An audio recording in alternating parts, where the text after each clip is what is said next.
पश्चिम बंगाल विधानसभा चुनाव में जैसे भी परिणाम की तारीख पास आते जा रही है, हाई वोल्टेज ड्रामा यहां की सड़कों पर देखने को मिल रहा है। कल रात में जो कुछ भी हुआ वह आज तक बंगाल के इतिहास में कभी नहीं हुआ था।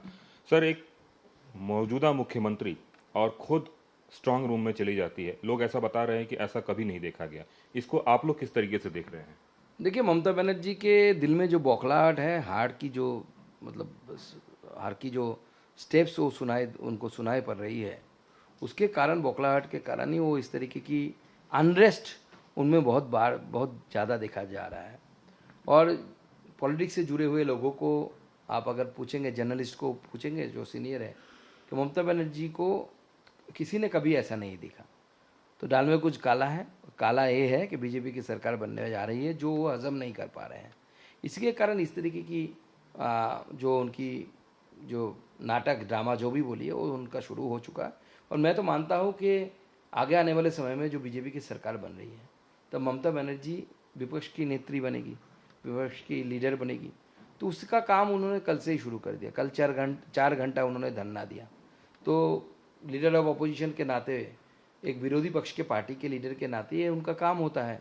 तो कल ही उन्होंने अपना लीडर ऑफ अपोजिशन का काम उन्होंने एक्सेप्ट कर लिया, बीजेपी की जीत को एक्सेप्ट कर लिया। चुनाव में जिस तरीके से वोटिंग हुई है, उस वोटिंग को आप लोग किस तरीके से देखते हैं? ममता बनर्जी तो कह रही है कि 2/3 बहुमत से वो जीत रही हैं चुनाव। देखिए, जो वोटिंग हुआ है वो वोटिंग अगर पैटर्न अगर आप उसको ठीक से स्टडी करें तो 90% के ऊपर, 92, 91 ऐसा, कहीं कहीं पे तो और भी ज़्यादा वोटिंग हुआ है। पिछले जो इलेक्शन है उसमें अगर देखेंगे तो मुस्लिम बूथों में वोटों की परसेंटेज ऐसी ही होती थी पहले भी, 19 में, 21 में, 24 में। हिंदू बूथों में वोटिंग की परसेंटेज कम होती है, 70%, 60% ऐसा होता है। तो अभी जो परसेंटेज बढ़ा है, लगभग 20% बढ़ गया है कि हिंदू बूथों में। तो हिंदू जगह अगर वोट कर रहे हैं तो बीजेपी के पक्ष में ज़्यादा वोट करें, क्योंकि पिछले इलेक्शनों का ट्रेंड ये कहता है कि हिंदू अगर आते हैं, निकलते हैं घर से, तो ज़्यादातर बीजेपी के पक्ष में वोटिंग करते हैं। तो मुझे लगता है कि जो वोटिंग हुआ है, वोटिंग ज़बरदस्त वोटिंग हुआ है और बीजेपी के पक्ष में वोटिंग हुआ है। और बाहर से भी जो माइग्रेंट लोग आए हैं, जो बाहर काम करने के लिए, जाने के लिए बाध्य हुए हैं, कॉम्पेल्ड हुए हैं, वो भी जब आ रहे हैं यहाँ पे वोटिंग करने के लिए, तो बीजेपी के पक्ष में वोटिंग करेंगे, कि वो तृणमूल के पक्ष में नहीं करेंगे। इसमें भी तो एक वर्ग ऐसा है जो माइनॉरिटीज है, वो बाहर से आ रहा है, क्या वो भी बीजेपी के पक्ष में? नहीं, माइनॉरिटीज हर बार आते हैं, हर बार वोटिंग करते हैं और वो तृणमूल के पक्ष में ही वोट करता है। ये नया नहीं है। और जो नहीं आते उनका वोट इलेक्शन में, उनका वोट भी गिर जाता है मुस्लिम बूथों में, क्योंकि वहाँ पे हमारा एजेंट नहीं होता। तो इस बार वो भी संभव नहीं है। डेड वोटर भी उनके गिर जाते थे, इस बार वो भी संभव नहीं।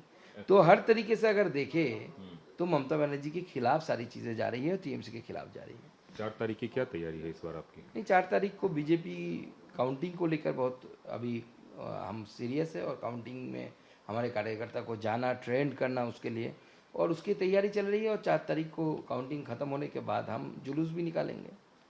इस बार जो स्थिति बन रही है, उस स्थिति में कई बार ऐसा देखा गया है कि काउंटिंग के दिन बहुत मार पिटाई और तमाम तरह की चीज़ें होती है।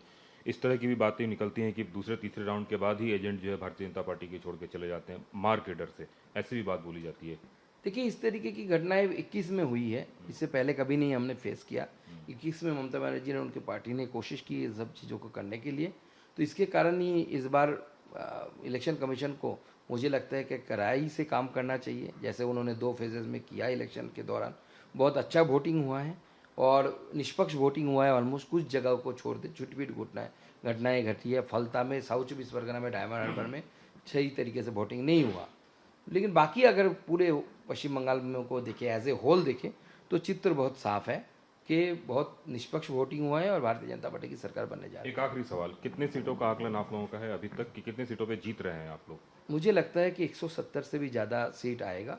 और एक हवा चली है जिसको पकड़ना बहुत, समझना बहुत मुश्किल है, मतलब संख्या में उसको ट्रांसलेट करना बहुत मुश्किल है।